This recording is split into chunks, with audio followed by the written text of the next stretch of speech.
Oi, alunos dos sétimos anos. Eu fiz uma apresentação aqui para a gente estudar os seres vivos e como eles são classificados. A gente precisa começar entendendo o que é uma célula, que é a unidade que forma todos os seres vivos, desde uma bactéria, uma formiguinha, até uma grande árvore.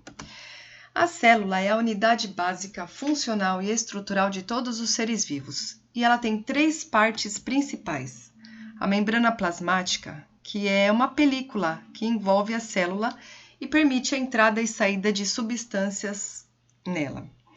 O citoplasma é uma substância gelatinosa que preenche toda a célula por dentro, e é nele que estão mergulhadas as organelas, que são como os órgãozinhos que fazem ela funcionar, fazer digestão, respiração celular e outras atividades que mantêm a célula viva. E o núcleo é o centro de comando na célula. Ele a gente encontra o DNA, que é o ácido desoxirribonucleico, que contém as características de todos os seres vivos. Aí, para classificar os seres vivos, tem umas palavrinhas novas aí, que eu vou explicar uma por uma no próximo slide. Que é primeiro sobre a estrutura da célula, se ela for procarionte, que ela é sem núcleo, ou eucarionte, com núcleo. Sobre a quantidade de células que formam um organismo. Então, tem organismos que são unicelulares, feitos de uma única célula, ou pluricelulares, com várias células. E tem também, para classificar os seres vivos, o tipo de nutrição. Eles podem ser autótrofos ou heterótrofos. Então, primeiro passo. Quando a célula é procarionte, a gente fala que elas são muito simples, nem núcleo elas têm. O DNA fica solto pelo citoplasma da célula, é como se fosse um fio emaranhado. São as características do ser vivo. Só as bactérias que pertencem ao reino Monera que têm células procariontes. E as células eucariontes, que a maioria dos seres vivos possuem esse tipo de célula, ela já é mais complexa e mais organizada. O DNA está guardadinho dentro do núcleo. Quanto à quantidade de células, se o ser vivo for formado por uma única célula, ele é chamado de unicelular. Como exemplo, a gente tem as bactérias, os protozoários e alguns fungos.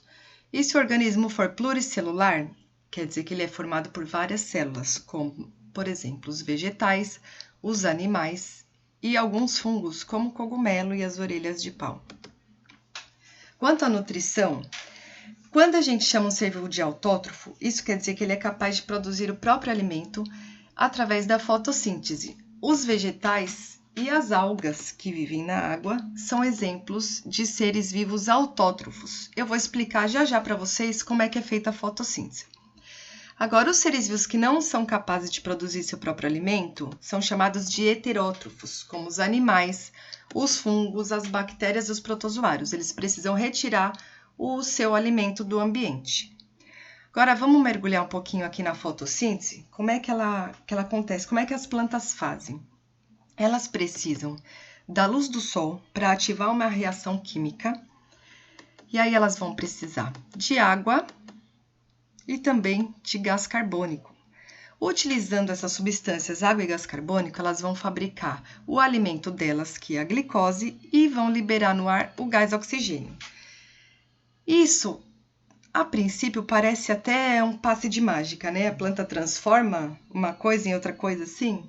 Na verdade, tudo o que acontece na natureza é feito através de reações químicas. Então, vamos supor, você tem um brinquedo de Lego, várias pecinhas. Com as mesmas pecinhas, você pode montar um castelo e desmontar ele, montar um robô e desmontar, e ainda com as mesmas peças, montar um carrinho e desmontar. Assim as coisas acontecem na natureza. Então, a planta pega moléculas de água. Como é que é uma molécula de água? Ela tem um átomo de oxigênio e 2 átomos de hidrogênio. Como que se formou essa molécula de água? Então, imagina que tinha moléculas de gás hidrogênio e moléculas de gás oxigênio. Aqui é um gás, aqui é outro gás. Eles se combinam de outra maneira e formam moléculas de água, um oxigênio e 2 hidrogênios. Mesma coisa o gás carbônico. A molécula dele é feita de um átomo de carbono e 2 átomos de oxigênio. Então, a planta pega várias moléculas de água e várias moléculas de gás carbônico e transforma isso numa molécula de glicose. Olha só que molécula grande. Ela tem 6 átomos de carbono, 12 átomos de hidrogênio e 6 átomos de oxigênio. E além da glicose, a planta produz também o gás oxigênio, que é uma molécula formada por 2 átomos do elemento químico oxigênio. E aí a planta libera no ar várias moléculas de gás oxigênio. Bom, por hoje é só. Até mais, pessoal!